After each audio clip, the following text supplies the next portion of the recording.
همینجوری کنار ریل برای خودم نشسته بودم، داشتم این شعر سعدی رو زمزمه میکردم که میگه: سعدیا مرد نکونام نمیرد هرگز، مرده آن است که نامش به نکویی نبرند. پهلوی سال 1207. یک چایی برای خودم ریخته بودم، داشتم میخوردم. الان تقریبا نیم ساعتی هست اینجا نشستم. بچه ها ببینید، سال 1928.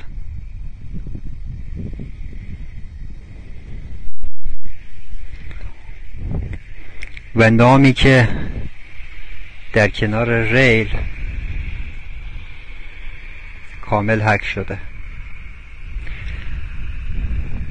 سعدیا مرد نکونام نمیرد هرگز، مرده آن است که نامش به نکویی نبرند.